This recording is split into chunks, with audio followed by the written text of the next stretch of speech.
Grasping for a sliver of hope. A life and death drama played out today, 2 days after a 7.1 earthquake struck Mexico City and the surrounding region.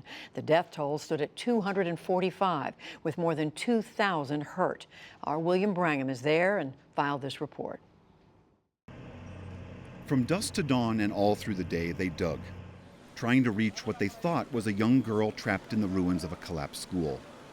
The tale of the girl called Frida Sofia has gripped the country since early yesterday, when rescuers first heard her voice coming out of the wreckage. Yes, she told me her name. Apart from just her name, she told us there were 2 other kids and that there were other bodies. We don't know if the others are alive. Then, at mid-afternoon, word from the Mexican Navy. There is no missing child at the school. We are sure it was not real because, I repeat, we collaborated with public education, with the delegation, and with the school. And all the totality of the children, regrettably, some are deceased, others, I repeat, are at the hospital, and the rest are safe in their homes. At least 26 bodies have been recovered from the school. All but 5 of them were children. But on the day of the quake, a girl and a boy were pulled alive from the rubble. A man had called to them to crawl through an opening in the side of the building, and they found their way out. Those small victories gave the rescue crews and volunteers the hope and strength to keep going. The quake hit Tuesday afternoon near the Puebla State town of Robaso, 76 miles southeast of Mexico City. Since then, officials say more than 50 survivors have been freed in dramatic rescues across the area. Last night in the Del Valle neighborhood of Mexico City, rescuers were met with applause as they carried out a man who'd been trapped in a toppled apartment building. The scene was similar in the La Condesa neighborhood. Hundreds of rescuers searched to find 4 women believed to be trapped in this rubble, the remains of a 7-story apartment building. We spoke with one volunteer who arrived just 30 minutes after the quake struck and hasn't left. Have you been sleeping at all? Just on the corner of the street, yeah. Some people haven't left. It's just, we cannot leave, you know? We have to stay. Throughout the night, the work went on, removing dirt by the bucketful to prevent further collapse.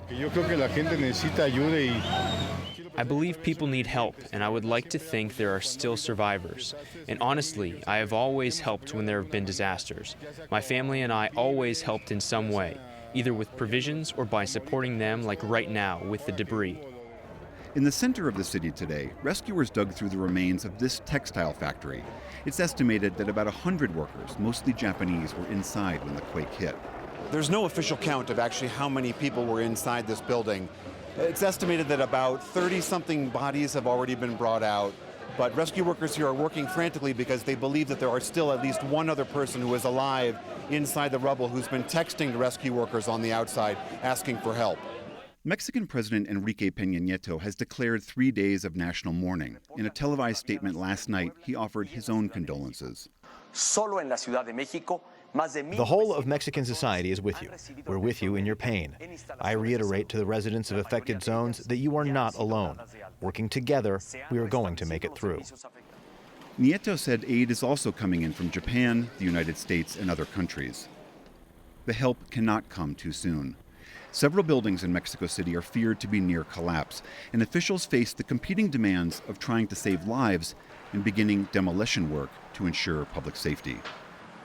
For now, though, every single person we've talked to here is determined 100% to keep this solely a search and rescue mission. Judy? So, William, you've now been to a couple of these collapsed sites. Tell us what it's like. The overwhelming response here is pretty incredible. There are hundreds of people from all over the country and from other countries as well volunteering their time. They're taking time off work. They're coming from all walks of life. I met shopkeepers, construction workers. I met a guy who runs a shop. Everyone just feels an incredible pull to come out here and try to do something, anything, to help find anyone that might be left in this wreckage. And how are these rescuers holding up themselves? I mean, this can be very emotional. It can be emotional. There are enormous false starts that happen all the time. People get their hopes up, They hear a rumor, the crowd is suddenly silenced because they're told that there's a sound that's come out of one of the rubble piles. Everyone gets silent immediately. It's an incredible sight to see where hundreds of people who have been working in very chaotic circumstances get this upraised fist signal to be quiet, and they all do. So the fact is, though, most of the places we've been to, they've only been just that, false alarms. We haven't seen anyone come out of the wreckage alive in over a day.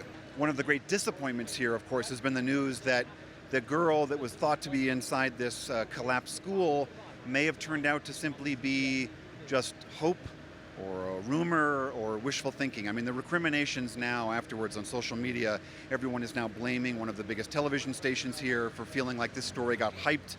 And so there's a lot of disappointment there, but still people are eager and hopeful that they still might find survivors somewhere in this country. And William, is it your sense that the teams who are doing the rescuing have the supplies they need? They absolutely do. In fact, there is an, again, characteristic of the response here in Mexico City.